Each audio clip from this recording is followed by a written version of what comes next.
इस तरह खड़े रहने से अच्छा है कि हम कुछ करें।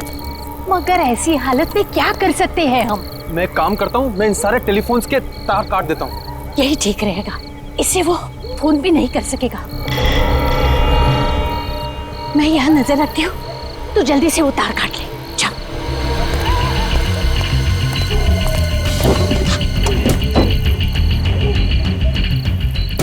बेटा जल्दी कर, कोई आ जाएगा। किसी ने देख लिया ना तो हंगामा खड़ा कर देगा।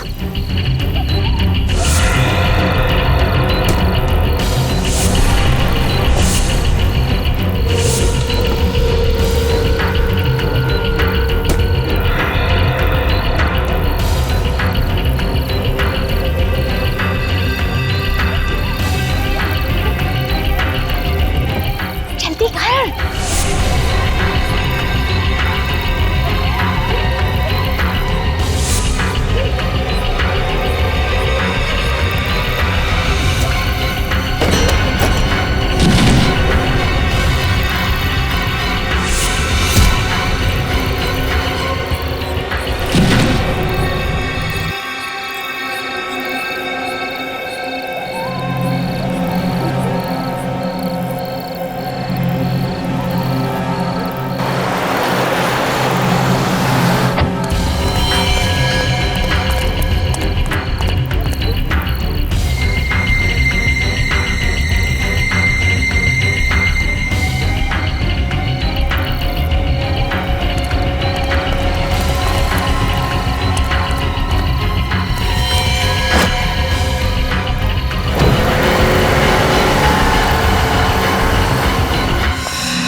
डॉक्टर आलोक।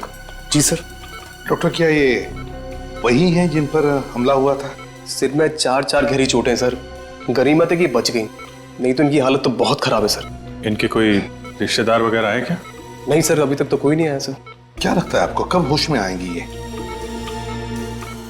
सर लगता है कि इन्हें होश आ रहा है सर। अब आप कैसा फील कर रही हैं आंटी?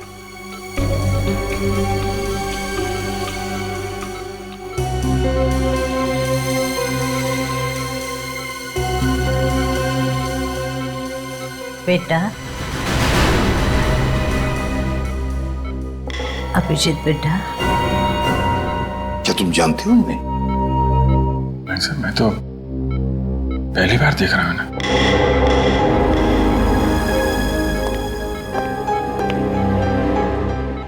जिस तरह से तुम्हें पुकार रही है ऐसे लगता कि ये तुम्हें पहले से जानती है। पता नहीं सर, मुझे तो कुछ याद आ नहीं रहा है। मैंने इन्हें कहाँ देखा है? देखो अभिजीत, हो सकता है ये तुम्हारी याद का हिस्सा हो जो तुम भूल चुके हो। तुम्हें कुछ याद नहीं आ रहा है? नहीं सर। अभिजीत बेटा, देखो अभिजीत, वो तुम्हें अपना बेटा मानती है। तुम भी उसे अपनी माँ समझ के उसके साथ थोड़ी बातें करो, पूछो, देखो कुछ इंफॉर्मेशन मिलती है क्या।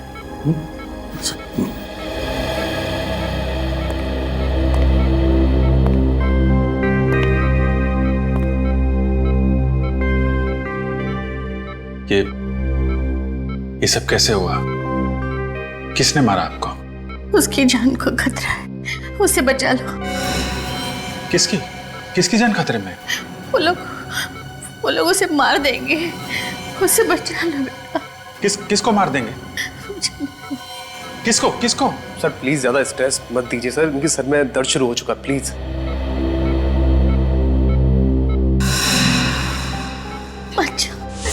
मेरे बेटे, आप कौन है?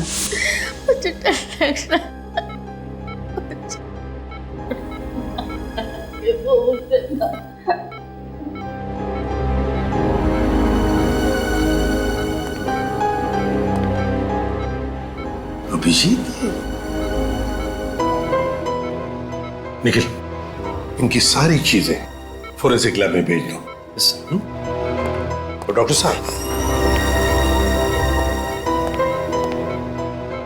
जहां पर ये आपको मिली वहां पर और भी कोई था? देखा आपने किसी को वहां पर? नहीं सर, वहां पे कोई नहीं था, ये अकेली थी वहां पे। आप हमें वो जगह दिखाइए। Okay sir. मुझे छोड़ के मत जा।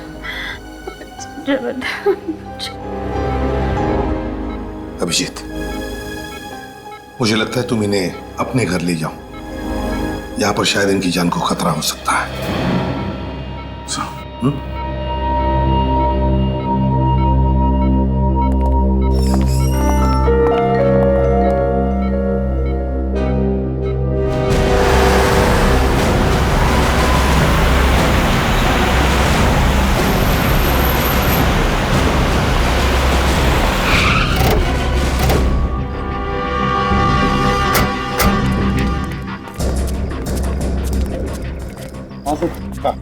सर मैं उस तरफ से आ रहा था, वो औरत यहाँ पे बेहोश पड़ी हुई थी।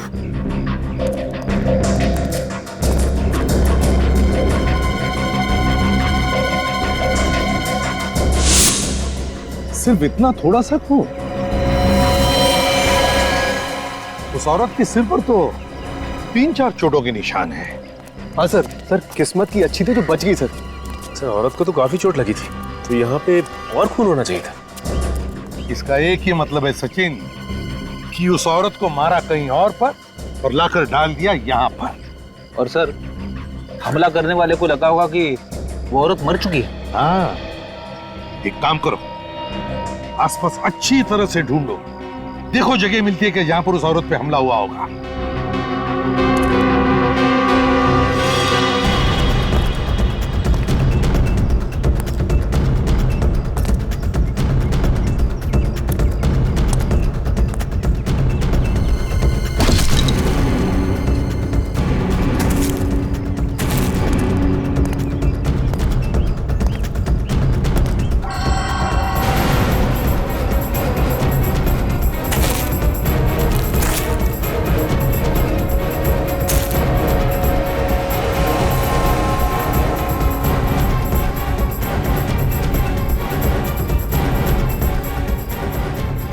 सर, हाँ सर ये पर्स मिला है सर, शायद उसी औरत का होगा। क्या है पर्स में? सर ये कुछ पैसे हैं और ये घड़ी सर। घड़ी है? कुछ आइडेंटिटी कार्ड वगैरह? नहीं सर। ओह, इस घड़ी के पीछे ये जो निशान बना है वो ज्यादातर किसी खास मौके पर ही बनाया जाता है, या फिर किसी ने स्पेशल ऑर्डर दी हो तो। फिर तो सर इस घड़ी की कंपनी से पूछताछ करेंगे तो पता चल जाएगा ये घड़ी किसकी है।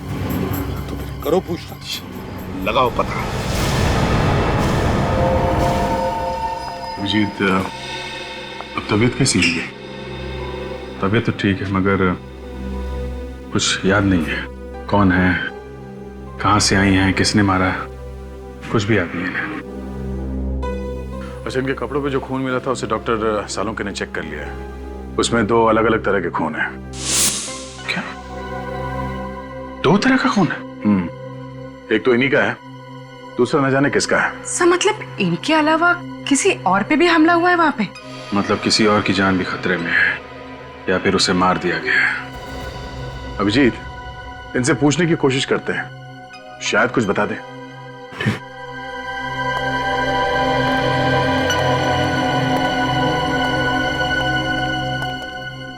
माँ,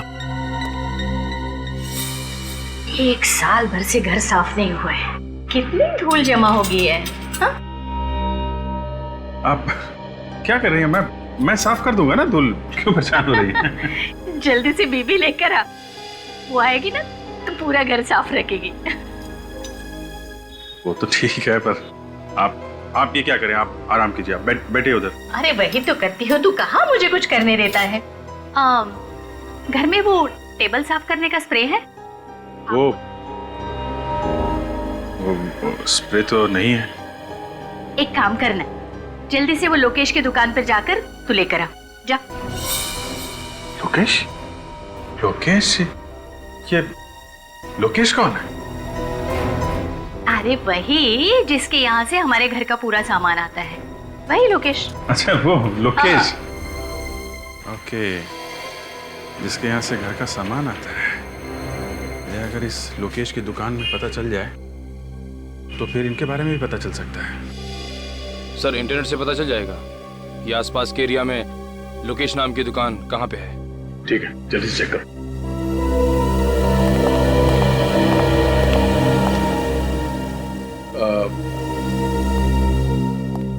आंटी जी, आप कह रहे थे कि किसी और की जान को भी खतरा है।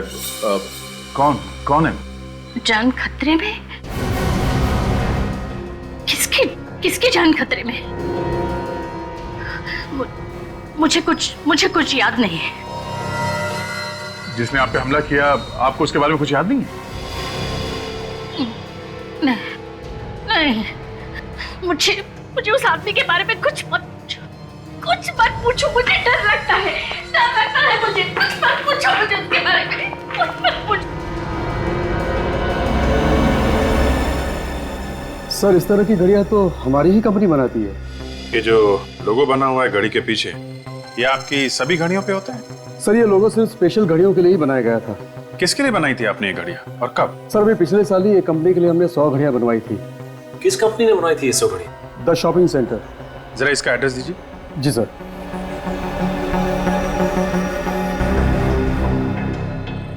ये लीजिए सर। लेकिन इस कंपनी में जाओ और जिन जिन लोगों को ये घड़ियां गिफ्ट में दी गई हैं उनकी लिस्ट ब्यूरो में लेके आओ।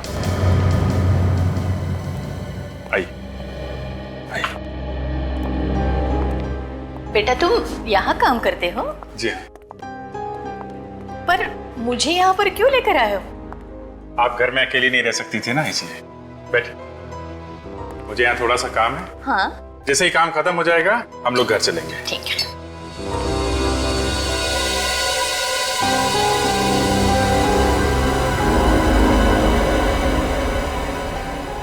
ये गन की फोटो दीवार पर क्यों लगी है यहाँ पर? तुम पुलिस में काम करते हो? आप गन्स के बारे में जानती हैं? हाँ, फिल्मों में मैंने बहुत बार देखी है ऐसी गन। ऐसा लगता है इनकी याददाश्त वापस आ रही है सर। हाँ, हो सकता है। सर ये उन लोगों की लिस्ट है जिन्हें वो घड़ी गिफ्ट में दी गई थी। अभिजीत, इनमें ज्यादातर तो औरतें हैं जिन्हें वो घड़ी गिफ्ट मिली थी। एक काम करो, ये सारे नाम इन माजी को पढ़ के सुनाओ। देखो किसी को पहचानती है क्या। माँ, इस पेपर में कुछ नाम लिखे हुए हैं, मैं आपको ये पढ़ के सुनाऊंगा।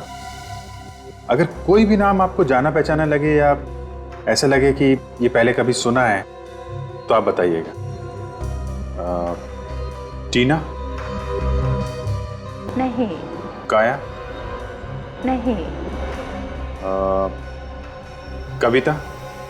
नहीं। जानवी? नहीं। मालविका? मालविका? हाँ, मालविका। मालविका ये तो मेरा नाम है, पर तुम मेरा नाम बार बार क्यों ले रहे हो? एक मिनट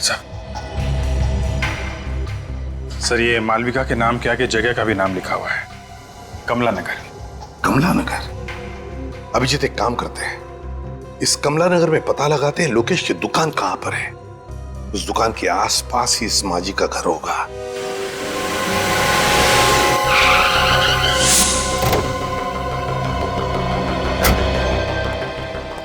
एक्सक्यूज मी, जरा ये फोटो देखिए। इन्हें पहचानते हैं आप? ये आसपास इसी एरिया में कहीं रहती है। आप लोग कौन है? CID। इन्हें पहचानते हैं आप? ये तो मालविका जी है। क्या हुआ इन्हें? इन्हें किसी ने मारने की कोशिश की है। कहाँ रहती हैं ये? साहब सामने वाली गली में चले जाइए, वहाँ श्रद्धा एंक्लेव है, उसी में रहती। थैंक यू सर मालविका जी कल से गायब हैं, पर उनके परिवार वाले उनको ढूंढ नहीं रहे। कोशिश तो कर ही रहे होंगे, क्या पता अभी भी ढूंढ ही रहे हैं। आप लोग कौन है?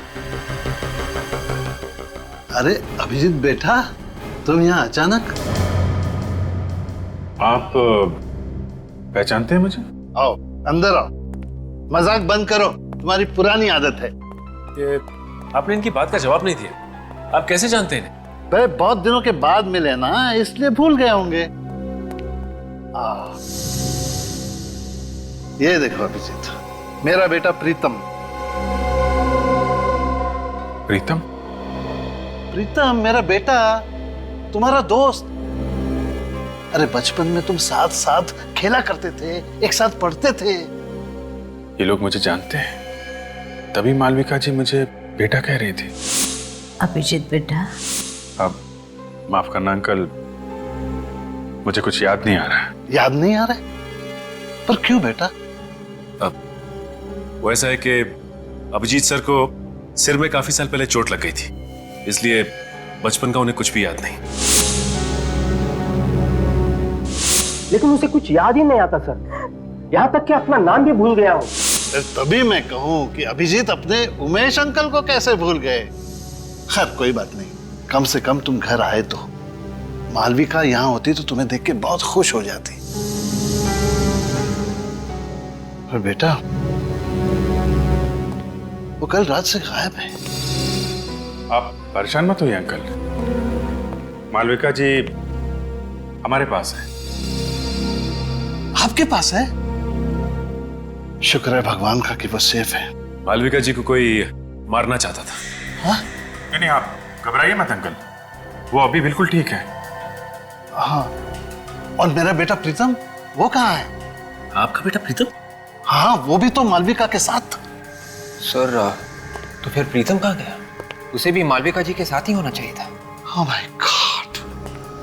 अरे पता नहीं मेरा बेटा किस हाल में होगा, पता नहीं मेरा बेटा कहाँ होगा। आप परेशान मत होइए अंकल, हम लोग प्रीतम को जल्दी ढूंढ लेंगे। आप ये बताइए, ये लोग कहाँ से गायब हुए, कैसे गायब हुए? बेटा कल रात दोनों माँ बेटा शॉपिंग करने गए थे और रात को तकरीबन 10 बजे मालविका ने मुझे फोन किया, कहने लगी कि हम लोग गोल मार्केट में हैं, ऑटो स्ट्राइक है तो हमें लेने आ जाओ। तो आप उन्हें लेने गए थे? हाँ बेटा, मैं वहां गया था, लेकिन ये दोनों वहां नहीं थे। आपको किसी पर शक है? कौन कर सकता है ऐसा? नहीं बेटा, इस दुनिया में हमारा कोई भी दुश्मन नहीं है। अंकल आप परेशान मत होइए, हम लोग प्रीतम को बहुत जल्द ढूंढ लेंगे। सचिन, मालविका जी और प्रीतम पे हमला गोल मार्केट में हुआ है। गोल मार्केट जाओ, आसपास छानबीन करो, देखो शायद प्रीतम वहीं कहीं हो।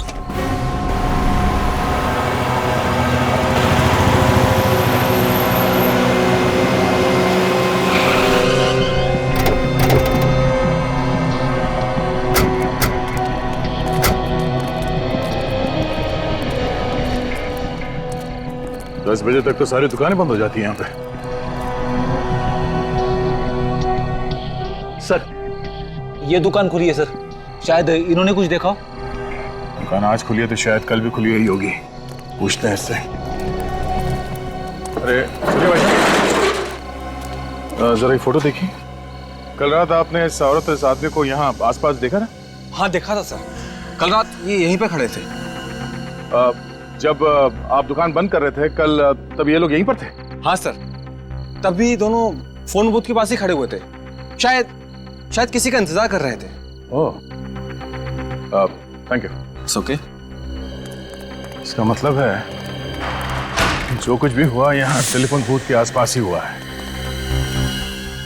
सर इन पैसे मांगने वाले लोगों से पूछ के देखे, ये रात भर यहीं पे रहते। हाँ शायद कुछ देखा हो। अरे सुनो भाई साहब, हेलो सुनो, जरा उठिए उठिए, एक मिनट उठिए उठिए।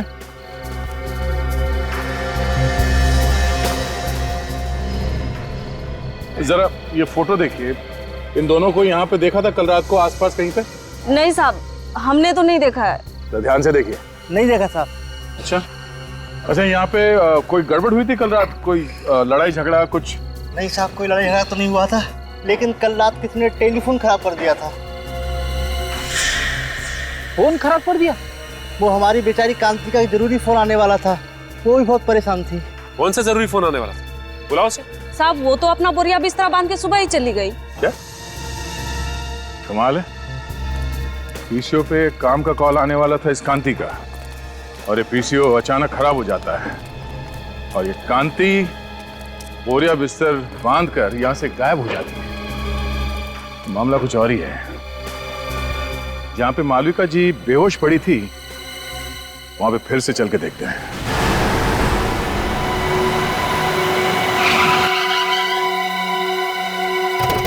सर, उस दिन भी यहीं पे खून मिला था। ये देखिए सर, आसपास और कहीं पे भी खून नहीं था। खून के अलावा कोई और निशान मिला यहाँ पे? नहीं सर। हाँ, मगर विवेक को मालविका जी का पर्स जरूर मिला था सर। एक बार फिर से चेक करते हैं, देखो कहीं घसीटने या हाथापाई के निशान मिलते हैं क्या।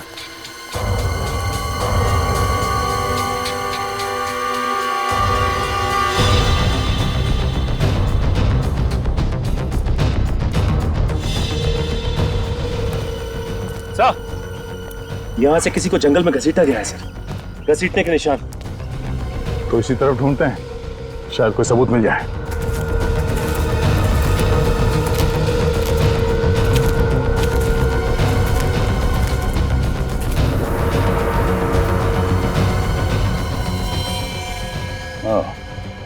ये देखो, खून से सने हुए हाथ का निशान। मतलब जो कुछ हुआ यहीं पे हुआ है।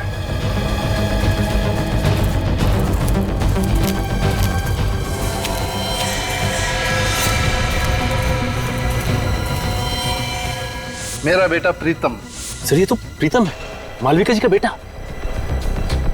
अभी जिंदा है मगर बेहोश है। इसे जल्दी से हॉस्पिटल लेके जाना पड़ेगा। उठाओ इसे। संभाल के। तो लगता है मालविका जी इसी के बारे में बात कर रही थी, इसकी जान खतरे में।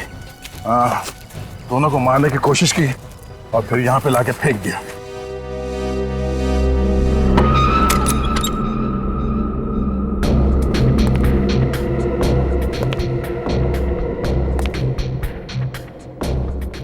अभी बेटा आ गए? क्या हुआ, बोलते क्यों नहीं? अच्छा बैठो बैठो, मैं चाय लेकर आ रही हूँ तुम्हारे लिए।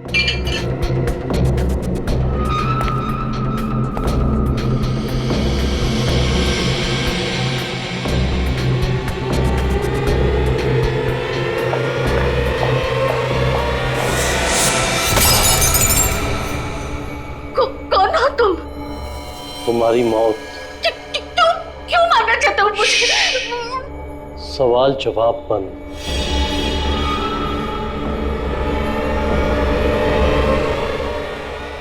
किसी की जान लेना इतना आसान नहीं है। आपकी गन में से गोली की आवाज? गोली की आवाज? मैंने तो कमरे में कांस्टेबल रखा था और गन मेरे पास है। चंदू, चंदू, चंदू, जिंदा है। चंदू,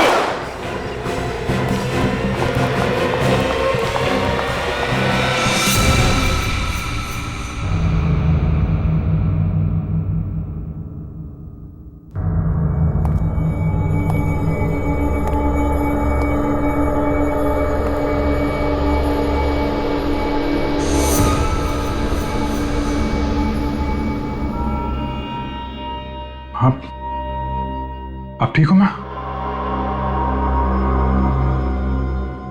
मालविका?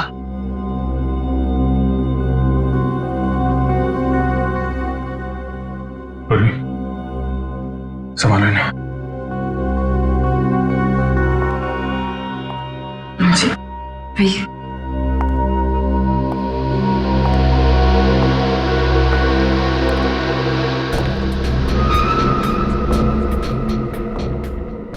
Dead.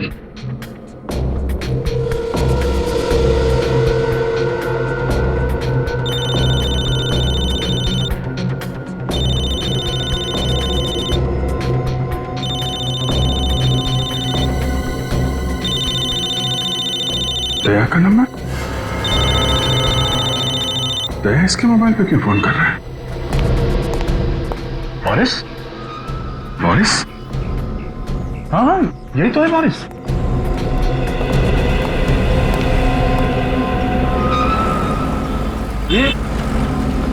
ये क्यों मारना चाहते थे मालविका जी को? अरे लेकिन तुम इसे कैसे जानते हो? अभिजीत, जहाँ पे मालविका जी पे हमला हुआ था वहाँ पे एक पब्लिक टेलीफोन बूथ है। उस टेलीफोन बूथ पे इस बोरिस ने काफी बार कॉल किए थे। इसने पीसीओ में फोन किए?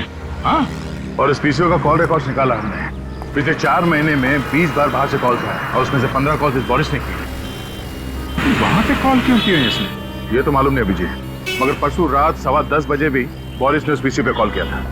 परसों रात को तो मालविका जी और उसका बेटा वहीं पे थे। उमेश जी ने बताया। इस बोरिस की हिस्ट्री निकालते हैं। अभिजीत, मुझे डर लग रहा है, मुझे छोड़कर मत। आंटी जी, मैं हूं ना आपके साथ, आप डरिए मत। मुझे सचमुच डर लग रहा है।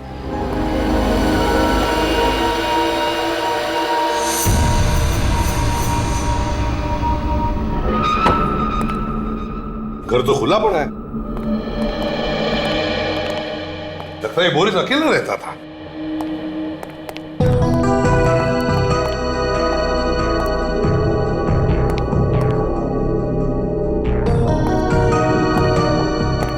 सर, अलमारी खुली पड़ी है सर, और कपड़े भी इधर उधर किए गए हैं। हाँ, वे एक काम करो, एक आध पड़ोसी को लेकर आओ इधर।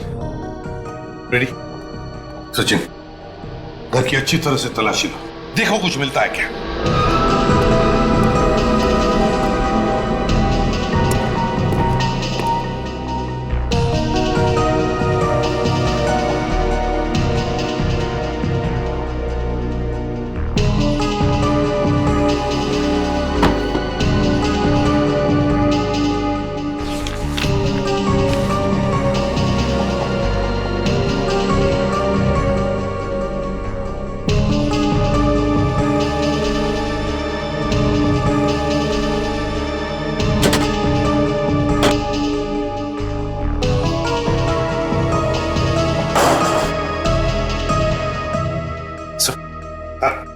ये कुछ पैसे मिले अंदर से बस।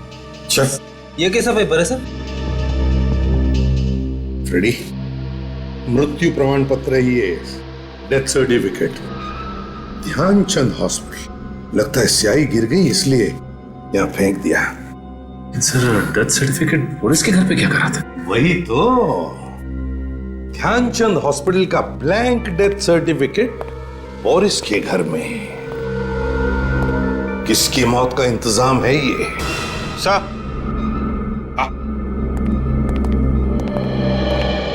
नमस्ते। नमस्ते। देखिए, हम बोरिस के बारे में कुछ पूछताछ करना चाहते हैं। मेरा मतलब है, बोरिस को कौन कौन मिलने आता था? क्या आपने किसी को देखा है यहाँ आते जाते हुए? वैसे मैंने एक लड़की को कल देखा था आते हुए।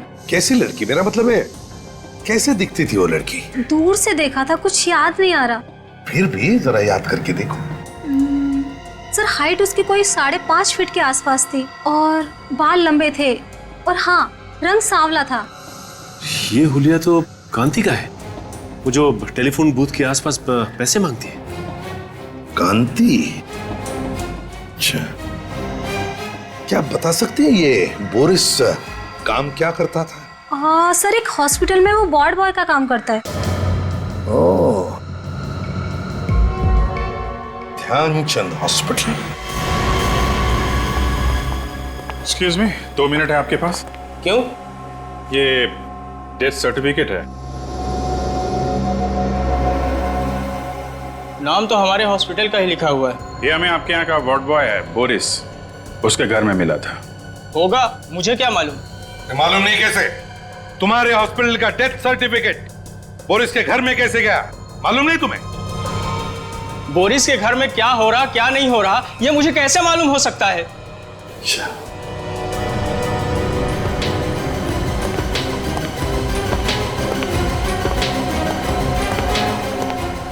ठीक से जवाब नहीं दे सकते। मेरा टाइम खराब मत करो।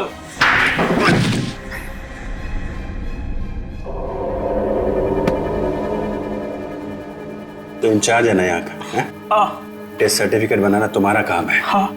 हैं? हाँ। टेस्ट सर्टिफिकेट्स की फाइल कहाँ है?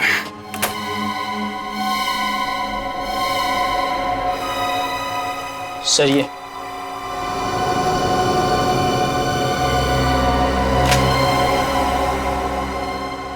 किसने बनाई ये डेथ सर्टिफिकेट्स? सर बोरिस ने बनाए थे सर। मुझे कुछ नहीं मालूम सर। उसने मुझे पैसे दिए थे सर सर्टिफिकेट बनाने के, लेकिन ये लोग इस हॉस्पिटल में नहीं मरे थे सर। तो फिर कहाँ हुई है मौत? मुझे नहीं पता सर, मगर बोरिस चाहता था कि इनके डेथ सर्टिफिकेट इसी हॉस्पिटल से इशू किए जाए। ये हॉस्पिटल क्या बोरिस चलाता था? हाँ? सर, हाँ? अजीब बात है, ये सब मरने वाले सर एक ही कंपनी में काम करते थे, जेल्टा। ये क्या चक्कर है? हाँ? मुझे कुछ नहीं पता सर। 3 और सर्टिफिकेट थे, वो लोग भी इसी कंपनी में काम करते थे। तो कहाँ है वो 3 सर्टिफिकेट्स? दिखाओ। सर वो तो बोरिस ने जला दिए। अरेस्ट करो इसे, अरेस्ट करो। चलो। अभिजीत, जेल्टा कंपनी से पूछताछ करो।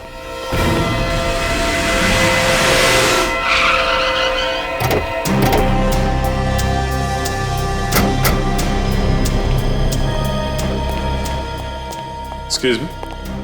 जी बोलिए। आप इसी सोसाइटी ऑफिस में काम करते हैं? जी हाँ, कोई काम था? हमें इस जेल्टा कंपनी के बारे में पता करना है।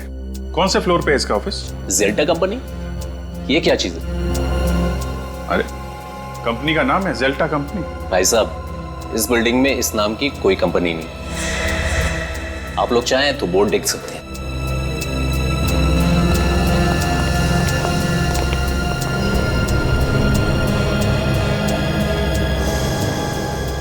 सर इस बोर्ड पे तो जेल्टा कंपनी का नाम ही नहीं है। 304 बोला था, 304 में डीएम पब्लिशर्स लिखा हुआ। मतलब ये जेल्टा कंपनी नकली है? नकली कंपनी, नकली डेथ सर्टिफिकेट। नकली डेथ सर्टिफिकेट बना के घूमता रहता था ये Boris. Sir in death certificates पे जितने भी नाम और पते हैं सब नकली हैं सर। सब नकली हैं? हाँ सर। है कौन ये लोग? हैं? और कहां पर है? जिंदा है भी या नहीं? पुलिस स्टेशन में चेक किया क्या? इनके गायब होने की कोई रिपोर्ट वगैरह लिखवाई गई हो? हाँ सर, पता किया। इन लोगों के गायब होने की कोई रिपोर्ट नहीं लिखवाई गई। टाई दोनों ने एक जैसी पहनी है, कीमती कपड़े हैं, काफी महंगे हैं, लेकिन इन्हें देख के ऐसा लगता नहीं है कि इतने महंगे कपड़े ये लोग खरीद सकते हैं सर।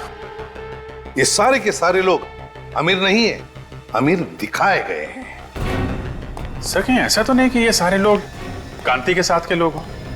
वो भी उसी दिन से गायब है जिस दिन मालविका जी पे हमला हुआ था। अभिजीत, मुझे तो लगता है कांति और ये लोग, इनका कोई ना कोई संबंध जरूर है। इस गोल मार्केट में जाकर फिर से पूछताछ करनी पड़ेगी।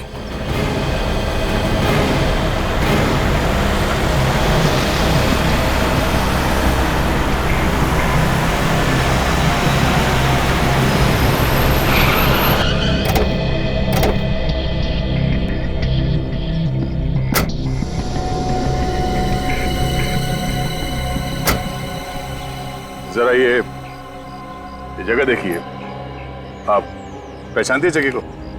हाँ, उस रात मैं इसी जगह पर थी। तो जरा सोच के बताइए यहाँ पर उस रात एग्जैक्टली हुआ क्या था? मैं अपने बेटे प्रीतम के साथ अपने पति का इंतजार कर रही थी। उसी वक्त इस फोन की घंटी बजी। फिर क्या हुआ? बहुत देर तक फोन बज रहा था तो मैंने फोन उठाया। सामने से एक आदमी की आवाज आ रही थी। क्या बोला उसने? उसने कहा, कांति का वक्त अब पूरा हो चुका है, उसे ठिकाने लगा दो। मैं फिर से फोन करूंगा। फिर? मैंने सोचा कि फोन ही खराब कर देते हैं, फिर ना ही फोन बजेगा और ना ही किसी का खून होगा। और उसी वक्त किसी ने हम दोनों पर हमला कर दिया। आपने उस आदमी का चेहरा देखा? नहीं। ठीक है पूर्वी, इन्हें घर छोड़ने का इंतजाम करो। आप घर जाइए। जी।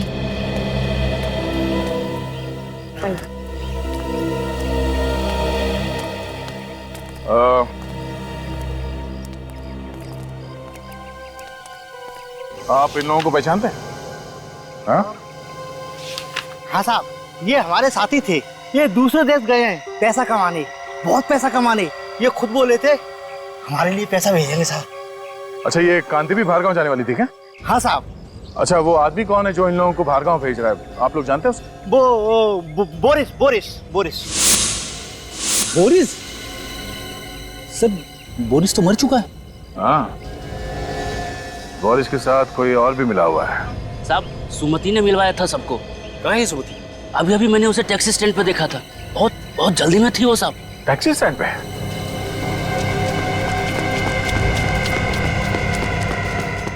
अरे सुनो भाई साहब, क्या अभी थोड़ी देर पहले एक पैसे मांगने वाली लड़की टैक्सी लेके गई थी? हाँ गई ना साहब। अमित लेके गया उसको। अमित?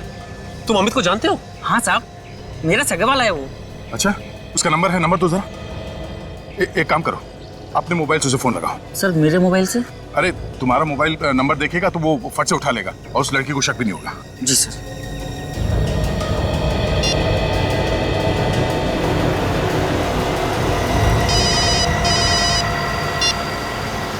हेलो, बिना कुछ पूछे मेरी बात ध्यान से सुनो। मैं एक सीआईडी ऑफिसर बोल रहा हूँ। जो लड़की तुम्हारे टैक्सी में बैठी है उसे बिल्कुल पता नहीं चलना चाहिए कि तुम एक सीआईडी ऑफिसर से बात करो। हाँ बोलो भैया। देखो, घबराओ मत, हिम्मत से काम लो। जो लड़की तुम्हारे टैक्सी में बैठी है वो खून करके भागी है और जरा सी गलती तुम्हारी जान ले सकती है। अरे ये तुम फोन पे किससे बात कर रहे हैं? मैडम, गांव से फोन है, भैया से बात कर रहे हैं। पता है ना, गाड़ी चलाते समय फोन पे बात नहीं करते। हाँ मालूम है, घर से फोन आया है, घर की खैर खबर ले रहे हैं। डरो मत, मुझे ये बताओ तुम उस लड़की को कहाँ पे छोड़ने वाले हो? अरे भैया, हमारी टैक्सी में एक पैसेंजर बैठे हैं तो हमें उन्हें घोड़ा गोदाम छोड़ना है। हम आपसे बाद में बात करें भैया। तुम घर वाले से बात कर रहे थे या किसी और से? रुक गाड़ी रुक। फोन काट दिया। ये लो, तुम जाओ। वो उसको घोड़ा गोदाम में छोड़ने वाला है। लगता है सुमति को पता चल गया कि वो सीआईडी से बात कर रहा था। चलो। फिर तो उसकी जान को खतरा हो सकता है सर। हाँ, हमें जल्दी घोड़ा गोदाम पहुंचना होगा।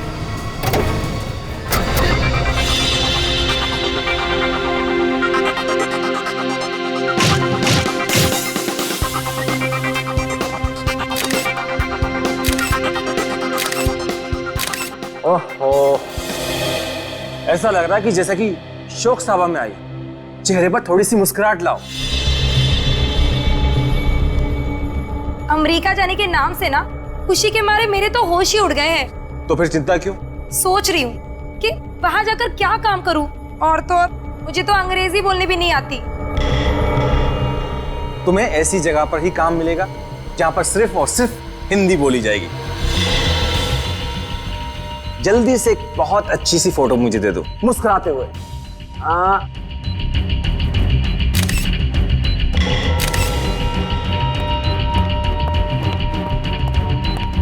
तुम फोटो ही खींचते रहोगे क्या?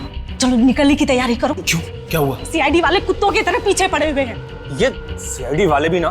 तुम जल्दी से इसे निपटाओ और हाँ, देर मत करना, जल्दी करो। ठीक है, मैं अपना काम जल्दी से खत्म करता हूँ।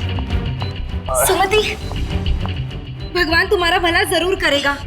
हम लोगों की तो दुनिया ही सुधार दी तुमने। देखना, मैं अमेरिका जाकर बहुत पैसे कमाऊंगी, एक नई दुनिया बसाऊंगी, और मैं भी ऐसे ही लोगों की मदद करूंगी ताकि कभी किसी को भीख मांगने की जरूरत ना पड़े। ये सब करने की जरूरत ही नहीं पड़ेगी। ये क्या कर रहे हो आप? चाकू लग जाएगा मुझे। इसलिए तो गर्दन पर रखा हुआ है। क्या कर रहे हो? छोड़ो मुझे, छोड़ो, छोड़ो मुझे, छोड़ो मुझे, पकड़ उसको, छोड़ो मुझे, पकड़।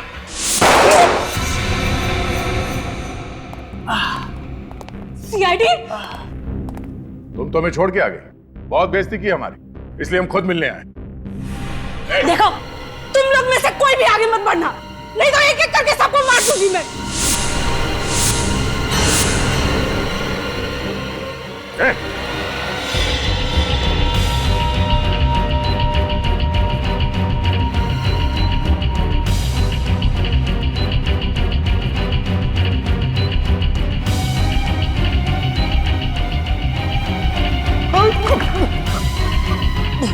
तू तो वही है ना जिसका इंश्योरेंस ऑफिसर गोल मार्केट में? हाँ, मैं वही हूँ। लेकिन सर मैंने कुछ भी नहीं किया। जो कुछ भी किया सुमति ने किया है। हमारे सामने कांति को मारने वाला था और कह रहा है कि कुछ नहीं किया। झूठ बोल रहा है।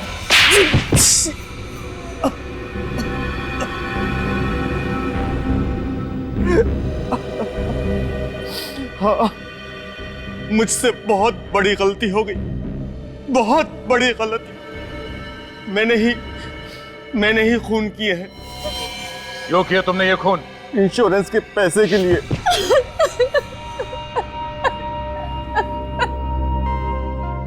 और इस काम में सुमति तुम्हारा साथ देने लगी। हाँ? सभी मांगने वाले लालच में आकर मेरी बात मानने लगे थे। तुम दोनों क्या लालच देते थे उनको? हम लोग उन्हें विदेश ले जाने का लालच देते थे और विदेश जाने की खुशी में वो लोग इंश्योरेंस पेपर्स पे साइन कर देते थे। और उन बेचारों को यह भी पता नहीं होता था कि जिन पेपर्स पे वो साइन कर रहे हैं वो उनकी मौत का फरमान है। हमने जेल्टा नाम की एक कंपनी भी खोल रखी थी, फॉल्स कंपनी, और वो सारे लोग उसमें काम करते थे। इंश्योरेंस होने के बाद तुम करते क्या थे? इंश्योरेंस हो जाने के बाद हम उन लोगों को मार देते थे। हाँ। और मौत का सर्टिफिकेट ला के देता था बोरिस, है ना? मगर मालविका जी और उनके बेटे पे हमला क्यों किया? उनका तो कोई इंश्योरेंस भी नहीं था। क्योंकि उन लोगों ने हमारा प्लान सुन लिया था। कैसा प्लान? जिस रात हम लोग कांति को खत्म करने वाले थे, बोरिस ने सुमिति को यह कहने के लिए फोन किया था कि मैं वहां पहुंचकर तुम्हें खबर करूंगा, तैयार रहना। मगर सुमति की जगह मालविका जी ने फोन उठा लिया और तुम्हारा प्लान उन्हें पता चल गया। और इस बात का पता बोरिस को चल गया था। उसने मुझे फोन करके बताया था। मारने वाले से बचाने वाला बड़ा होता है, ये मालूम है ना तुम लोगों को? हाँ? तुम्हारे पाप का घड़ा भर गया था, इसीलिए उसे फोड़ने के लिए ऊपर वाले ने मालविका जी और उनके बेटे को भेजा, मगर तुमने उन्हें भी मारने की कोशिश की। 7 बेगुनाह लोगों का खून किया तुम लोगों ने। तुम लोगों को कहीं भी माफी नहीं मिलेगी। फांसी होगी तुम दोनों को, फांसी।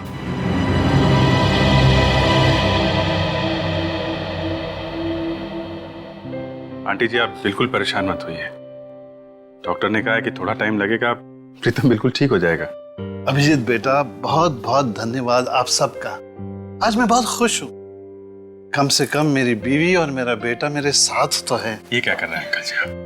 सीआईडी वाले ना होते तो आज हम भी इस दुनिया में नहीं होते। आपने भी बहुत बहादुरी का काम किया आंटी जी। बस बस बस, आंटी कह के मुझे पराया मत कर। माँ कहना मुझे अच्छा लगेगा। वैसे भी तुम्हारे रूप में मुझे और एक बेटा मिल गया है। बेटा, पुरानी याद वापस आए या ना आए, तुम यहाँ जरूर आते जाते रहना। हाँ? चलो भाई, इसी बहाने को चाय वाय हो जाए। हाँ?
Love you.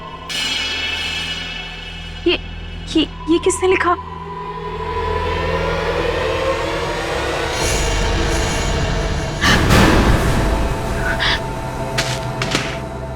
शिव, तुम तो वो ऑफिस के काम से चेन्नई गए थे ना? कोई चेन्नई बनने नहीं गया था। ये तो मेरा प्लान था तुम्हें सरप्राइज देने का।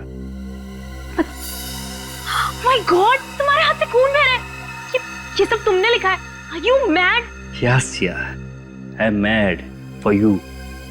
और ये खून क्या? तुम्हारे लिए तो जान दे भी सकता हूँ और जान ले भी सकता हूँ। हैप्पी वैलेंटाइंस डे जिया।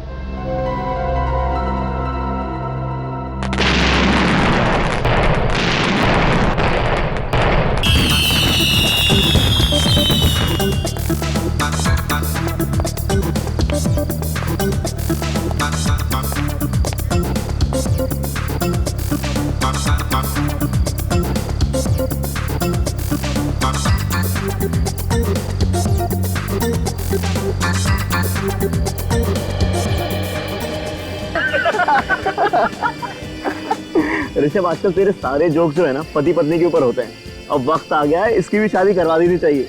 हाँ ऋषभ, वैसे भी हमारे ग्रुप में तू ही एक सिर्फ कुंवारा बचा है। भाभी जी, शादी करने के लिए जिया जैसी खूबसूरत लड़की मिलनी भी तो चाहिए। क्या बात है यार। Hi friends. कैसे हो? क्या बात है, बहुत मस्ती मार रहे हो? मैं भाई तेरा यार।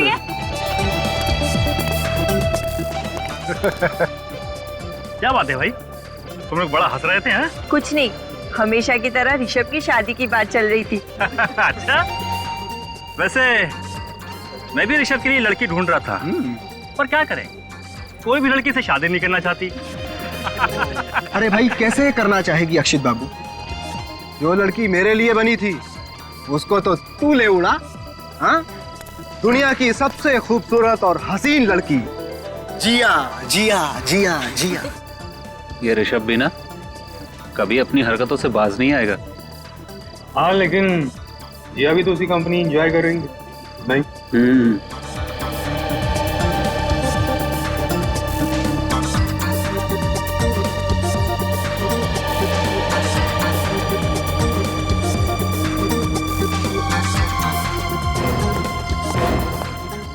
चलो। अरे कहाँ? अभी तो पार्टी भी नहीं शुरू हुई। जिया चलो यहाँ। आराम से Akshit, you hurting me. Jiya, are you okay? तुम्हारी कलाई पे लगा तुम्हें? ऋषभ, जिया मेरी बीवी है, यानी कि तुम्हारी भाभी, तो प्लीज अपने दायरे में रहो। दायरे से कौन बाहर जा रहा है यार? मैंने जिया की थोड़ी सी तारीफ ही की है ना। बेवजह नाराज हो रहे हो। Chill guys, what's the problem? कुछ नहीं यार, एज यूजुअल अक्षित जिया को लेकर ओवर पॉसेसिव हो रहा है। आइंदा जिस पार्टी में ऋषभ आए उसमें प्लीज मुझे मत बुलाना। Relax Akshit, why are you overreacting? Rishabh ने ऐसा कुछ भी नहीं कहा है। देखा देखा, जिया अभी मेरी साइड ले रही है। क्यों झगड़ रहे आप लोग? देखिए, यहाँ पे झगड़ा मत कीजिए, हमारा रिसोर्ट का नाम खराब हो सकता है। लेकिन सर, हम झगड़ा नहीं कर रहे थे सर। बहस भी मत कीजिए, सारे मेहमान यहीं पे देख रहे हैं। We are extremely sorry sir. I think you should enjoy the party. Come on यार, एंजॉय। चलो अक्षित, मुझे और नहीं रुकना, घर चलो। नहीं, किसी और की वजह से हम अपनी शाम क्यों खराब करें? हम यहीं रुकेंगे। ठीक है, लेकिन एक शर्त पर। बोलो। तुम बिल्कुल भी गुस्सा नहीं करोगे? ठीक है। प्रॉमिस? Gentleman promise. ये हुई ना बात। Great, come on guys, let's dance. It's Valentine's day. Happy Valentine's day.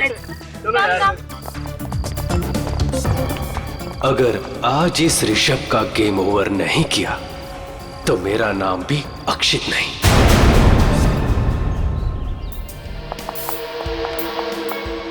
अक्षित,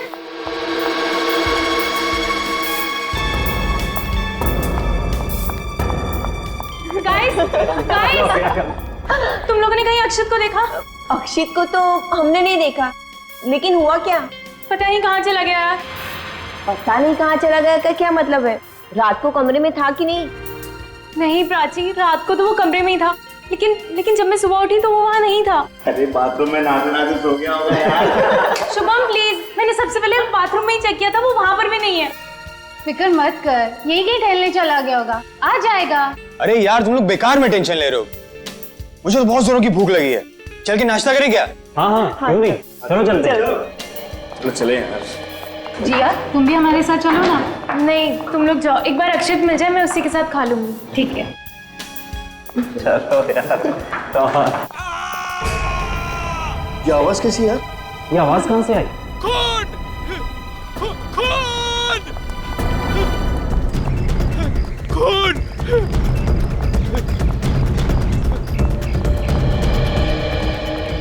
रामू, रामू, क्या बात है? तुम चिल्ला क्यों रहे हो?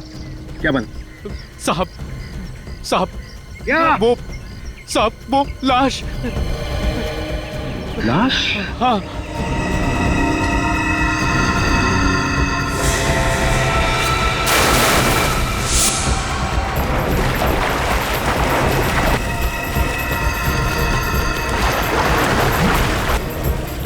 संभाल के।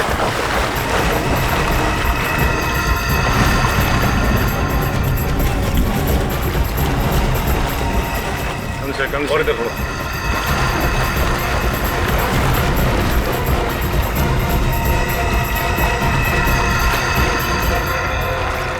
छोड़ दो उसको। पानी की वजह से लाश अभी तक खुली नहीं है। मतलब ज्यादा देर तक लाश पानी में नहीं थी। लगता है किसी ने इसे पहले सर पे मारा, उसके बाद लाश को स्विमिंग पूल में फेंक दिया।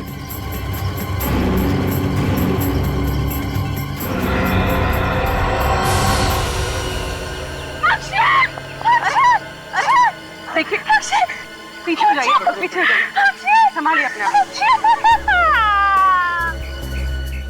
सर इसकी बॉडी पे और कोई भी घाव के निशान नहीं, सिवाय सर की चोट के। ये भी हो सकता है कि सर की चोट की वजह से इसकी मौत हो गई है और उसके बाद पूल में फेंक दिया सर।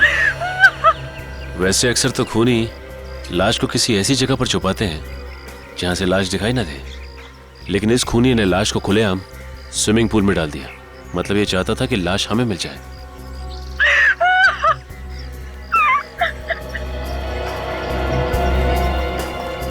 आपने आखिरी बार अक्षित को कब देखा था? कल रात 12 बजे कहाँ पे देखा था? हमारे कमरे में, लेकिन जब मैं सुबह उठी तो वो वहाँ थे ही नहीं। अच्छा, कमरे के अंदर सामान वगैरह बिखरा पड़ा था?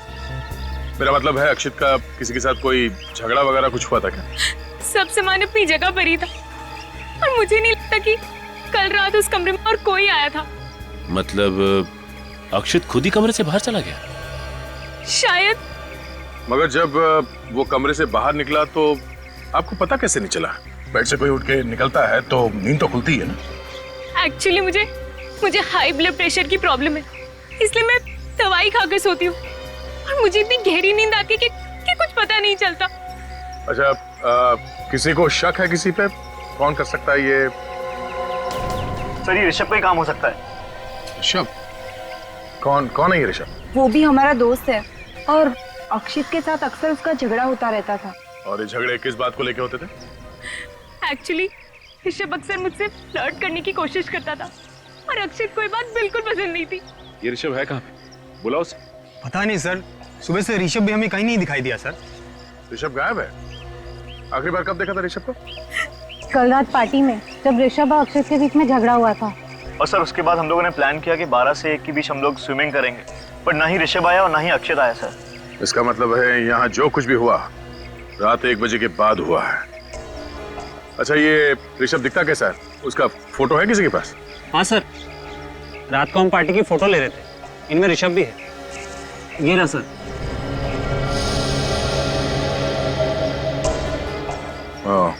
ये ऋषभ है। मैनेजर साहब, हम ऋषभ का कमरा देखना चाहते हैं। आइए सर, मैं दिखाता हूँ ऋषभ का कमरा। चलिए। सर, मैं अकेले में आपसे कुछ बात करना चाहता हूँ। कहिए। आपके कान में कहना चाहता हूँ। मेरे कान में कहेंगे? सर ये लाश की बात होटल के बाहर जाने मत दीजिए सर, हमारा रिसोर्ट का इज्जत का सवाल है। मुझे लगा आप खूनी का नाम बताने वाले हैं। खूनी का नाम मुझे कैसे पता चलता सर? यहाँ पे आपके रिसोर्ट में एक आदमी का खून हुआ, तुम्हें अपने रिसोर्ट की इज्जत की पड़ी? हाँ? चलिए, ऋषभ का कमरा दिखाइए।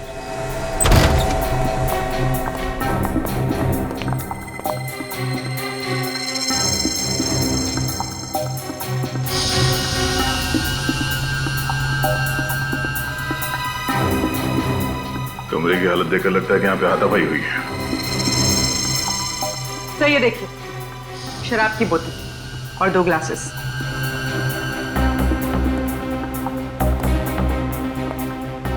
ऋषभ ने यहाँ पे शराब पी है किसी के साथ।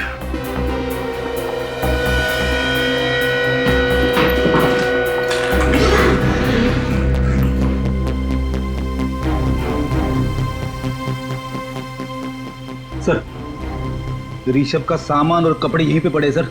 ऋषभ भागा नहीं है, यहीं पे होगा। या तो ऋषभ वापस आने वाला है या फिर इतनी जल्दी में भागा यहाँ से कि सामान ले जाना जरूरी नहीं समझा होगा उसने।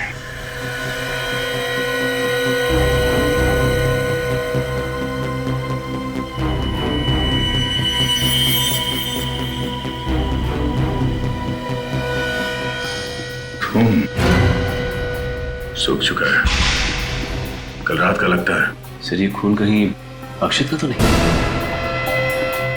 हो सकता है। ऋषभ ने पहले अक्षित के सर पे किसी चीज से वार किया और फिर उसकी लाश को बाहर स्विमिंग पूल में डाल दिया। हाँ सोलंकी, पता चला अक्षित की मौत कैसे हुई? हेड इंजरी से हुई है बॉस। इसके सर पे जो घाव है वो इतना गहरा है कि इसी से इसकी मौत हो गई। ये देखो, ये कांच के टुकड़े वो इसके सर में घुस गए। ओह, मतलब सालुंखे, अक्षित की मौत सिर की घाव की वजह से हुई है, पानी में डूबने की वजह से नहीं है?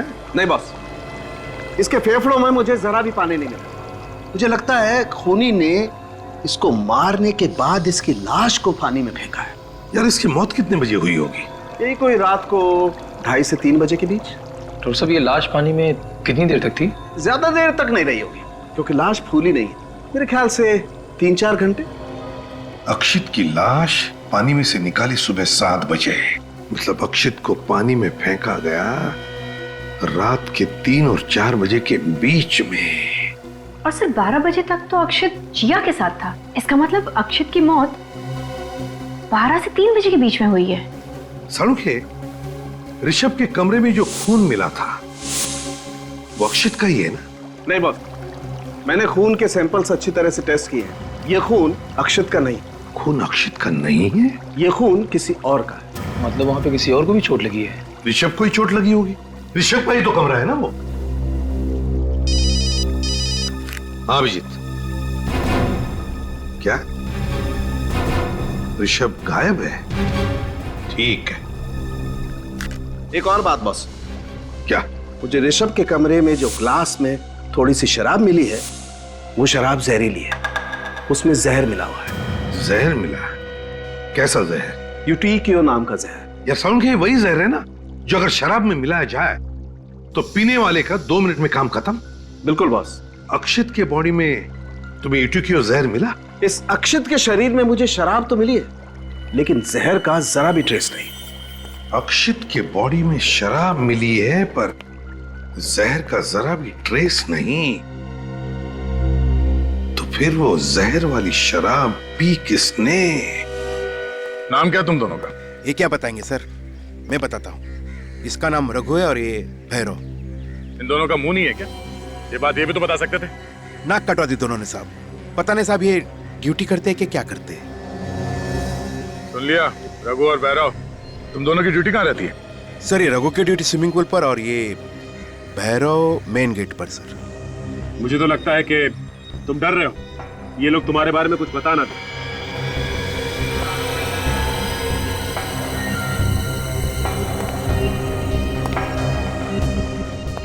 तो रघु, तुम्हारी ड्यूटी स्विमिंग पूल पे होती है? जी जी जी साहब। कल रात 12 से 3 के बीच तुम ड्यूटी पे थे ना?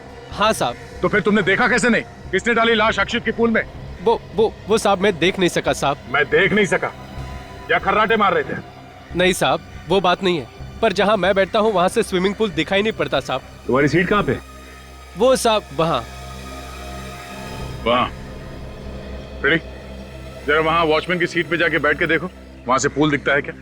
मैं वॉचमैन की सीट पे जाके बैठूं? नहीं तो किसके गोद में बैठोगे? जाओ।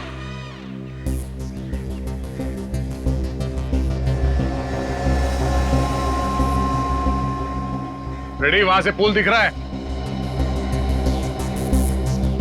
स्विमिंग पूल तो छोड़ो, पानी की एक बूंद तक नहीं दिख रही है। देखा साहब, अब तो मानते हैं ना कि मैं सच बोल रहा था। चलो मान लिया कि जहां पे तुम बैठते हो उस सीट से पूल की तरफ क्या हो रहा है ये दिखाई नहीं देता, मगर हो सकता है खूनी लाश यहीं से लेके गया हो, तुम्हारे सीट के सामने से। हाँ, कल रात 12 से 3 तुम अपने सीट पे थे ना? वैसे तो सीट पे ही था सर, पर क्या? 2-3 बार बाहर गया था। गए कहाँ थे तुम? बाथरूम गया था साहब। बाथरूम गए थे? सर लगता है उसी दौरान खूनी ने अपना काम कर दिया। हो सकता है सचिन, स्विमिंग पूल का इलाका काफी खुला इलाका है, और भी कई रास्ते हैं लाश को यहाँ स्विमिंग पूल तक लाने के। भैरव, हाँ सर। तुम्हारी ड्यूटी कहाँ पे रहती है? वहाँ पर मेन गेट। तो कल रात 12 से 3 बजे के बीच में तुमने यहाँ पे किसी को घूमते हुए देखा था? हाँ सर, कल रात को 1 बजे एक आदमी अपने दोस्त को कार में लेकर बाहर गया था। वो कह रहा था कि उसके दोस्त ने कुछ ज़्यादा पी ली, वो उसे घर छोड़ने जा रहा है। कौन था वो आदमी? वही साहब जिसकी लाश आपको पुल से मिली। सर इसका मतलब अक्षत रात को 1 बजे रिसोर्ट से बाहर गया था। अक्षित के साथ जो आदमी था, तुमने उसका चेहरा देखा? नहीं साहब, अंधेरे में कैसे दिखेगा कि कार में कौन बैठा है? हाँ फिर भी, मगर कुछ तो दिखता ही है। ये आदमी था अक्षित के साथ कार में? नहीं सर, कार में अंधेरा था, मैंने सिर्फ कार चलाने वाले को देखा। ये दोनों 1 बजे गए थे ना, तो फिर वापस कब आए? करीब 1 घंटे बाद। मतलब 2 बजे। अक्षित 1 बजे गया शायद ऋषभ के साथ और वापस आया 2 बजे। अच्छा, ये दोनों साथ में वापस आए या अक्षित अकेला वापस आया? अकेला आया था सर। तो ऋषभ गया कहाँ? अक्षित की कार कहाँ है? देखो कौन सी गाड़ी। सर इस तरह सारे गाड़ी आप चेक नहीं कर सकते सर, हमारे मेहमान बुरा मान जाएंगे सर। जब रिसोर्ट को ताला लगेगा तो मेहमान अपने आप समझ जाएंगे कि यहाँ पे दोबारा आने की जरूरत नहीं। ऐसा मत कीजिए सर।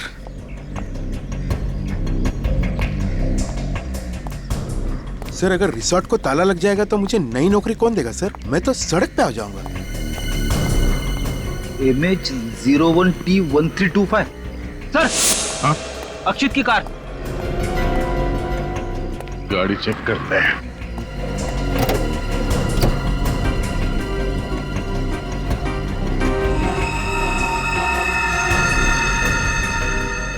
पेड़ी, वो देखो खून लगा हुआ है। मतलब अक्षित ऋषभ के साथ ही बाहर गया था। ऋषभ के कमर में से हमें खून भी तो मिला है। एक काम करो फिर, खून उठा लो, डॉक्टर सालुन के मैच करके बता देंगे कि ये खून ऋषभ के कमरे वाले खून से मैच होता है या नहीं।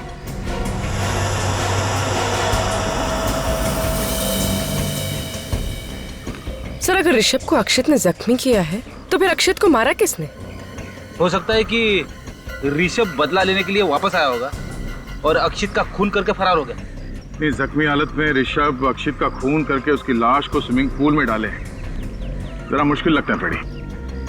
तो सर अक्षत ने ऋषभ के साथ किया क्या होगा? कहाँ लेकर गया होगा इसे? ये अक्षित रिसोर्ट से निकला रात को 1 बजे और फिर वापस आया 2 बजे। मतलब वो किसी ऐसी जगह पे गया था जो यहाँ से आधे घंटे की दूरी पे।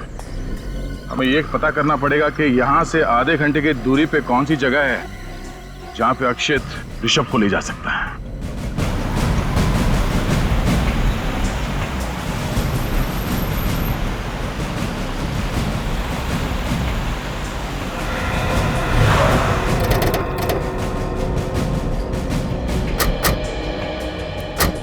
रिसोर्ट से आधे घंटे की दूरी पे यही एक इलाका है जो बिल्कुल सुनसान है। न ही आसपास कोई घर है और न ही कोई दुकान है। हो सकता है अक्षित ऋषभ को यहीं पे लेके आया। हो सकता है 1:30 बजे यहाँ पे आया था। हाँ सर, यहाँ पे लाश को छुपाना बहुत आसान है, क्योंकि अगर कहीं लाश को सड़क के आसपास फेंका होता तो कोई भी देख लेता। चलो देखते हैं।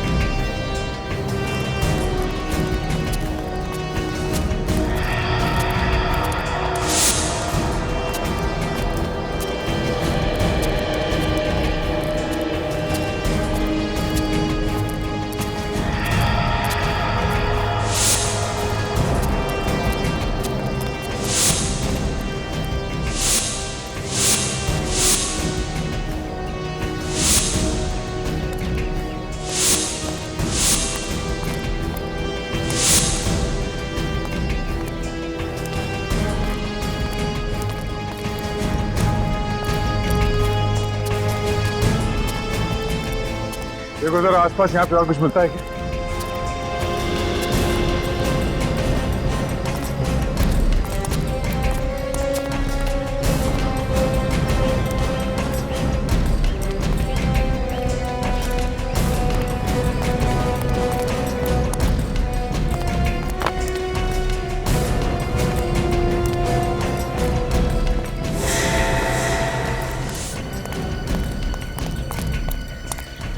हाँ विवेक। माय गॉड, निकालो उसे। चेहरा तो बुरी तरह से जल गया है।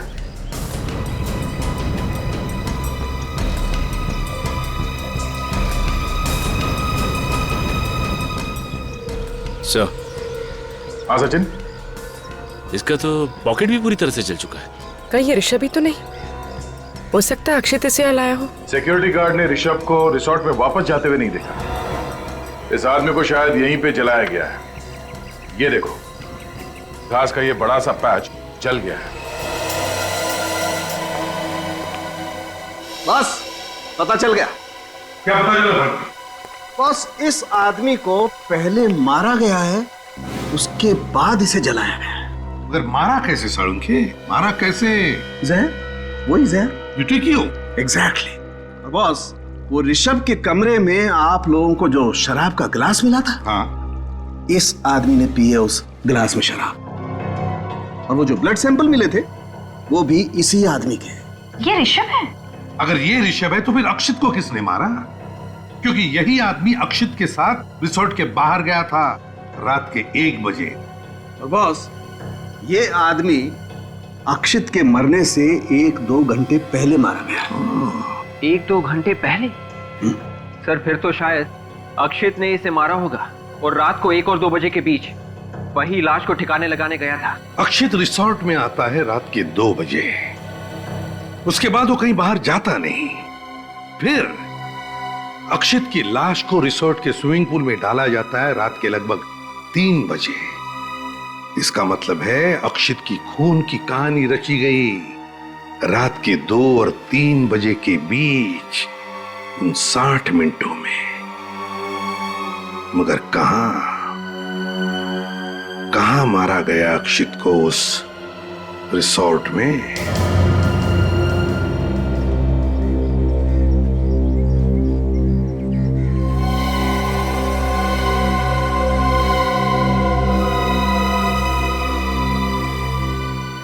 मुझे इस मैनेजर महेश पर शक है। हम जहाँ जहाँ जाते हैं वो एक साए की तरह हमारे पीछे घूमता रहता है। इन दोनों खून में इसके हाथ रंगे हुए हैं सर। तो ये मैनेजर पहले किसी और रिसोर्ट में काम करता था। 2 महीने हुए उसे यहाँ पे आए हुए। और यहाँ आकर फिर से गड़बड़ शुरू की। अभिजीत, पहले हमें ये पता लगाना चाहिए कि ये खूनी अक्षित को किस रास्ते से स्विमिंग पूल में लेकर गया। ये रिसेप्शन पे तो हमेशा 1-2 लोग रहते हैं, तो वहां से तो नहीं ले गया होगा। ये अक्षित रात के 2 बजे रिसोर्ट में आया, उसने अपनी गाड़ी पार्क की और फिर उसके बाद में उसका खून करके उसकी लाश को किसी ने स्विमिंग पूल में डाल दिया। तो इसका मतलब है कि अक्षित का खून इस कार पार्क और स्विमिंग पूल के बीच में ये जो एरिया है, ये जगह है, वहीं पर हुआ है। सर ये कार पार्क से पूल पे जाने के 2 रास्ते दिख रहे हैं। एक तो ये है सामने की तरफ से, दूसरा ये कॉरिडोर से होता हुआ ये रास्ता यहाँ पूल पे जा रहा है। अगर खूनी अक्षित की लाश को सामने से ले जाता तो उसे जरूर ये वॉचमैन भैरव देख लेता। ऑब्वियसली वो सामने से गया ही नहीं, वो गया है इसी कॉरिडोर से स्विमिंग पूल की तरफ। इस कॉरिडोर को देखते कहां पर है? तेरे बाएं तरफ बजट रूम्स है गेस्ट के लिए, थोड़े सस्ते वाले हैं सर। जाएं तक सर ये हम एडमिनिस्ट्रेशन ऑफिस बनाने का सोच रहे हैं, लेकिन फिलहाल ये सब रूम्स बंद है सर। रूम्स बंद है? हाँ सर। अच्छा,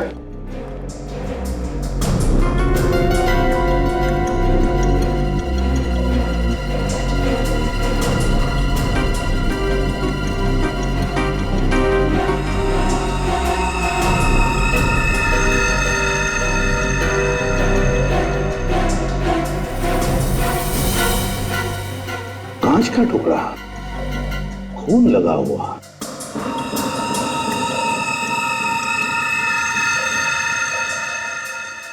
सर ये तो बिल्कुल वैसा ही कांच का टुकड़ा है जैसा अक्षित की लाश में से मिला था। जरा देखो, सूंघ कर देखो। है सर, शराब की स्मेल है। इसका मतलब है अभिजीत, अक्षित का खून इसी कमरे में हुआ है। कमरा खोलो सर। तो रिसोर्ट का स्टोर रूम है सर, यहाँ पे आपको कुछ नहीं मिलेगा। खून लगा हुआ कांच का टुकड़ा मिला है, समझे आप? अंदर बहुत कुछ मिलेगा, खोलो आप दरवाजा। मेरे पास चालू तो फिर मंगाओ।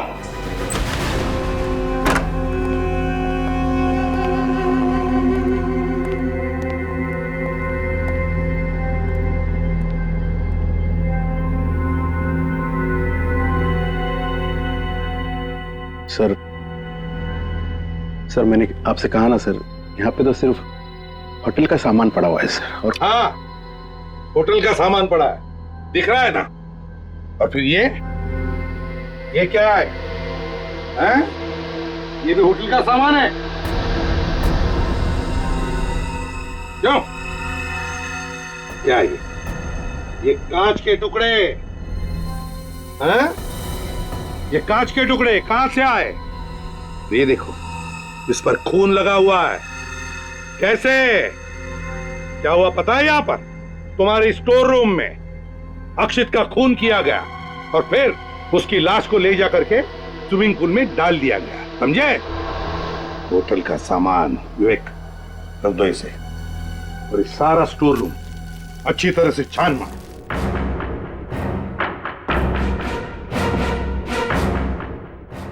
सर ये क्या कर रहे हैं सर? चुप रहो।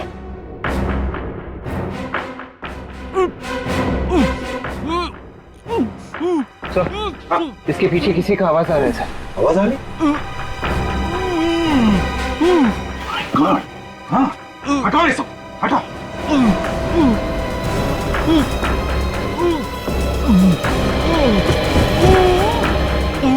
Oh my God! हटो, hey!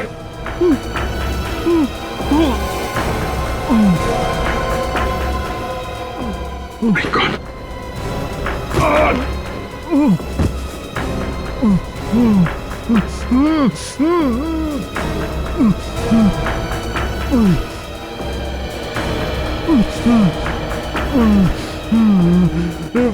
सर ये तो ऋषभ है। सर ऋषभ तो जिंदा है। हाँ, ऋषभ, किसने किया ये सब? ऋषभ, नहीं, इसकी हालत बहुत खराब है। इसे जल्दी से डॉक्टर के पास ले चलो। Yes sir. आराम से, आराम से। संभाल के ले चलो। संभाल के। सर अगर ऋषभ यहाँ पर जिंदा है तो फिर वो आदमी कौन था जो उस रात अक्षत के साथ बाहर गया था? वो कौन था जिसकी जली हुई लाश मिली थी सर? वो सब ठीक है अभिजीत, अगर अक्षित को किसने मारा? सर मैं रिसोर्ट से आ रहा हूँ, वहां भी उनका एक वेटर गायब है सर। वेटर गायब है? सर, डॉक्टर सालुंके की रिपोर्ट आ गई है। स्टोर रूम में से जो हमें खून मिला था वो अक्षित का ही है। मतलब अक्षित का खून स्टोर रूम में ही हुआ है? और तो और सर, अक्षित के घाव में से जो हमें कांच के टुकड़े मिले थे वो भी उन कांच के टुकड़ों के साथ मैच हो गए जो हमें स्टोर रूम में से मिले थे। अच्छा, निखिल ऋषभ को लेकर आओ सर, जल्दी।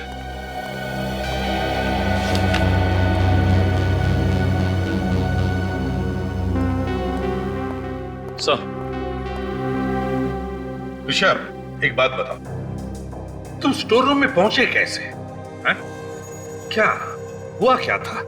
सर ऐसा हुआ था कि उस रात को अक्षित मेरे पास आया मेरे से माफी मांगने के लिए। अक्षित ने माफी मांगी तुमसे? हाँ सर, और मैंने भी कहा ठीक है कोई बात नहीं, दोस्तों में तो ये सब होता ही रहता है। मतलब अक्षित की वाइफ के साथ तुमने जो छेड़छाड़ की थी ये अक्षित भूल गया? कोई छेड़छाड़ नहीं थी सर, बस मजाक था भाभी के साथ। भाभी के साथ मजाक था ये? फिर वो कहने लगा चल अपनी दोस्ती की नई शुरुआत करते हैं, तो मैंने भी कहा ठीक है। इस पर वो बोला चल ड्रिंक लेते हैं। अब हम लोग ड्रिंक पीने के लिए कमरे में चले गए। फिर सर मैंने अचानक देखा कि वो मेरी ड्रिंक में कुछ मिला रहा था। अक्षित तुम्हारे ड्रिंक में कुछ मिला रहा था? हाँ सर, अब मेरा दिमाग भनक गया। मैंने ड्रिंक पीने से मना कर दिया। इस पर वो मुझ पर गर्म होने लगा और मेरे साथ हाथापाई करने लगा। तुमसे हाथापाई करने लगा? हाँ सर, एक वेटर ने हम लोगों को झगड़ते हुए देख लिया और वो हल्ला मचाने लगा। उसके बाद अक्षित मुझे छोड़कर उसके ऊपर टूट पड़ा और उसने वो जहरीली ड्रिंक जबरदस्ती उस वेटर को पिला दी। ओह, मतलब अभिजीत वेटर गायब नहीं, वेटर मर गया है। वो जली हुई लाश उस वेटर की ही है। फिर क्या हुआ? फिर पता नहीं सर, मैं तो अपनी जान बचाकर कमरे से भाग गया। मैं नीचे जैसे ही कॉरिडोर में पहुंचा, पीछे से किसी ने मुझे पकड़ लिया और मेरी नाक पर पता नहीं कुछ रख दिया। शायद क्लोरोफॉर्म था सर। मैं बेहोश हो गया उसके बाद। और ये सब कितने बजे की बात है? यही कोई 12 साढ़े 12 बजे। 12 साढ़े 12 बजे। अक्षत की मौत हुई 2 से 3 बजे के बीच में स्टोर रूम में। जब उसका खून हुआ तुम वहीं पे थे, तो तुमने कुछ देखा नहीं, कुछ सुना नहीं? नहीं सर, मैं तो बेहोश था। आप तो जानते हैं मेरी हालत कैसी थी। मैंने कुछ नहीं सुना सर, और अगर मैं सर कुछ सुनता तो कुछ जरूर करता। मतलब अभिजीत, जिसने भी अक्षित का खून किया है उसी ने ऋषभ को बेहोश करके स्टोर रूम में डाल दिया। सर, स्टोर रूम और पूल के बीच में वो सिक्योरिटी वाला रघु बैठता है। इतना सब कुछ हुआ, उसने देखा कैसे नहीं? देखो रघु, ये पक्का हो गया है कि अक्षित की लाश को खूनी इसी कॉरिडोर से लेके आया था। तुम्हारी डेस्क से होता हुआ यहाँ स्विमिंग पूल पे गया और उसने लाश स्विमिंग पूल में फेंक दी। तुम यहीं पे बैठते हो। ऐसा हो ही नहीं सकता है कि कॉरिडोर से आने वाला आदमी तुम्हारी नजरों से बच जाए। तुमने खूनी को जरूर देखा होगा। साहब, मैंने कहा ना कि मैं 12 से 3 के बीच में 2-3 बार बाहर गया था। 2-3 बार बाहर गए थे? कहाँ गए थे? बाथरूम साहब। कितने बजे? यही कोई 1 बजे और फिर 2:15 बजे। 1 बजे और 2:15 बजे, और कहीं नहीं गए तुम? नहीं साहब। ध्यान से सोच के बताओ, कुछ याद आता है? साहब, एक फोन आया था। फोन आया था? हाँ साहब। कितने बजे? एक 12:30 बजे और एक साहब 2:45 बजे। 12:30 बजे तो ऋषभ को घसीट कर स्टोर रूम में ले जाया गया था, और 2:45 बजे के करीब तो अक्षित की लाश स्विमिंग पूल में डाली गई थी सर। मतलब अभिजीत, जब अक्षित की लाश को स्विमिंग पूल में डाला गया और जब ऋषभ को घसीट कर स्टोर रूम में रखा गया, इन दोनों वक्त पर रघु को फोन आए थे। कहां से फोन आए थे रघु? रिसेप्शन से सर। रिसेप्शन से? हाँ सर, बोले कि सर चले आओ, कुछ काम है। और फिर जब मैं वहां पहुंचा तो बोले कि हमने तो बुलाया ही नहीं। अच्छा, मतलब सर ये खूनी की कोई चाल है।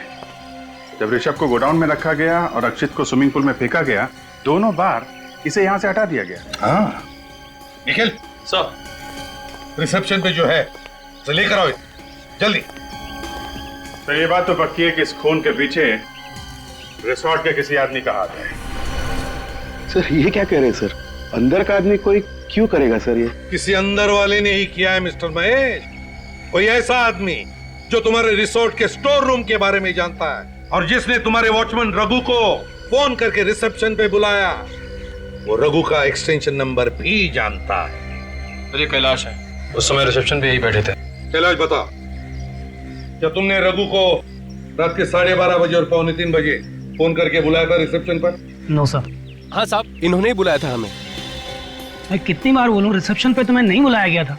फोन आया था सर, इन्होंने बुलाया था मुझे। सर, ये अपने आप चलाया था और रिसेप्शन से सर कोई फोन नहीं किया था।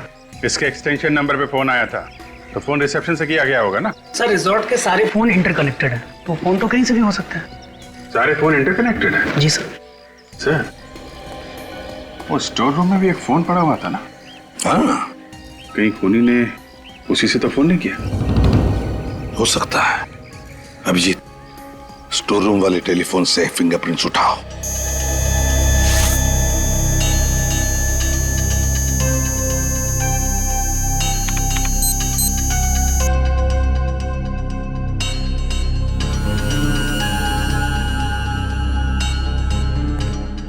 हाँ।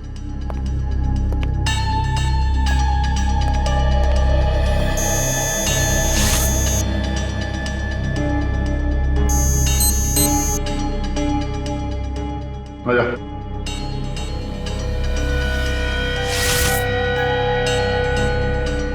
आया।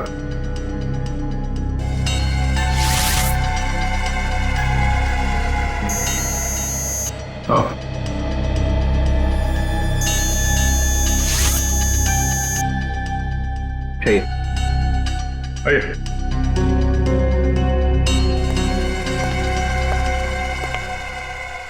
हाथ रखिए। रखिए।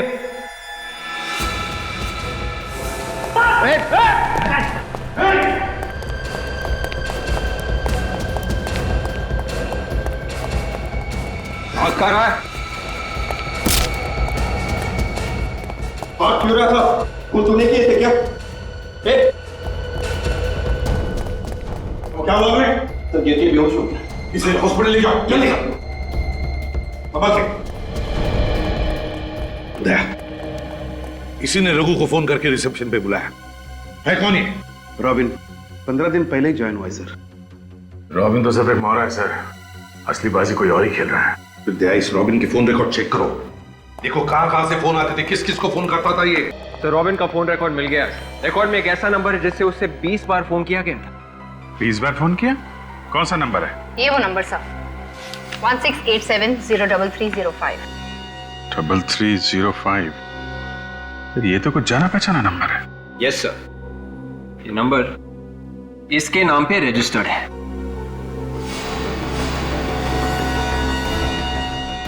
अच्छा,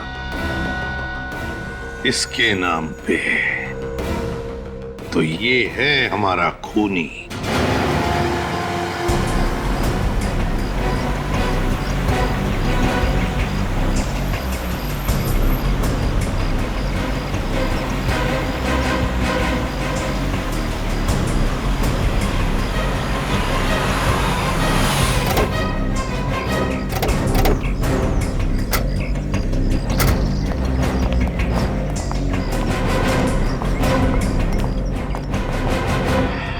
सर।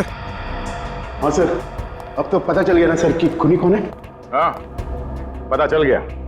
खूनी आपके रिसोर्ट का कोई आदमी है। क्या? हमारे रिसोर्ट का? जी हाँ। सर, हमारे रिसोर्ट पे खूनी कैसे हो सकता है सर? सारे कमरे दिखाइए, चलिए चलिए चलिए। लेकिन सर हमारे रिसोर्ट। चलिए आप।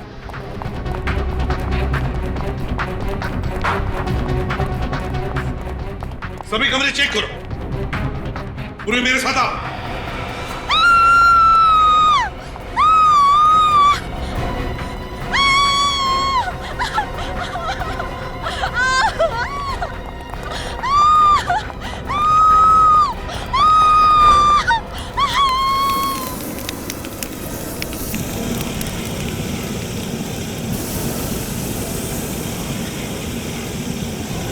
चलो अभी से हॉस्पिटल ले चलो, उठाओ इसे। तो फिर बताओ, क्यों मारा तुमने अक्षित को?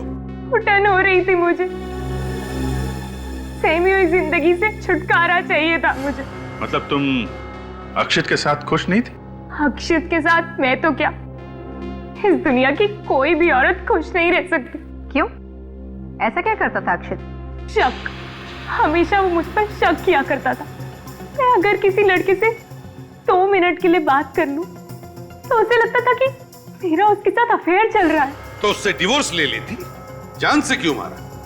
अगर मैं उसे डिवोर्स देने की बात करती ना, तो वो मुझे ही जान से मार देता। उसके शक का जुनून उस पर इस हद तक सवार था कि उसने मेरे पीछे एक जासूस लगा दिया था। वो जासूस अक्षित ने तुम्हारे पीछे लगाया था? हाँ, वो जासूस हर वक्त मेरा पीछा करता। मैं सब्जी लेने जाऊं, मैं मॉल में शॉपिंग करने जाऊं, 24 घंटे मेरे पीछे एक परछाई की तरह भटकता रहता। और फिर मैंने एक दिन उसी जासूस को अक्षित से ज्यादा पैसे देके अपने साथ प्लान में शामिल कर लिया। यही प्लान बनाया था ना तुमने कि रिसोर्ट में वैलेंटाइंस डे पर पार्टी होगी और पार्टी के बाद में तुम अक्षित को मार डालोगे। हाँ, और इसलिए उस जासूस कमलेश ने रिसोर्ट में नौकरी कर ली, वेटर की नौकरी। वो जासूस वही था ना जिसकी उंगलियों के निशान हमें फोन पे से मिले थे? हाँ, कमलेश उर्फ रॉबिन। उसी की मदद से पहले मैंने अक्षित को स्टोर रूम में मार डाला, फिर हम दोनों ने उसकी लाश को स्विमिंग पूल में फेंक दिया। और फिर ऋषभ को स्टोर रूम में क्यों बंद कर दिया? क्योंकि वो बाहर जाकर हल्ला मचा देता कि अक्षित के हाथों से वेटर का खून हो गया। और अगर ऐसा हो जाता, अक्षित को मारने का मेरा प्लान धरा का धरा रह जाता। जिस स्टोर रूम में ऋषभ कैद था, तुमने वहीं पे अक्षित का खून कर दिया। लेकिन अक्षित को तुम लोग वहां ले कैसे गए? उस रात 2 बजे जब अक्षित रिजॉर्ट में वापस लौटा, मैं कॉरिडोर में उसका इंतजार कर रही थी। जिया, तुम यहाँ पे? वो मैं उठी थी तो तुम रूम में नहीं थे। वो मैं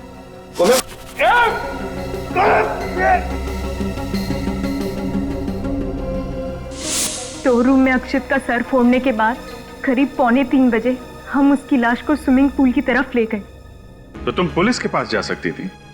और भी तरीके थे अपने पति से छुटकारा पाने के। मुझे तो छुटकारा मिल जाता सर, पर अगर वो दूसरी शादी कर लेता तो एक और मासूम लड़की की जिंदगी बर्बाद हो जाती। अच्छा हुआ मर गया। तो मुझे तो लगता है इसने जो कुछ भी किया खुद को बचाने के लिए किया। क्या हम इसे एक मौका नहीं दे सकते अपनी भूल सुधारने का? ये फैसला हम नहीं, अदालत करेगी। अदालत ही बताएगी कि इसे मौका दिया जाए या फांसी। इस तरह के और भी एपिसोड देखने के लिए हमारे चैनल को सब्सक्राइब करें और बेल आइकन दबाना ना भूलें।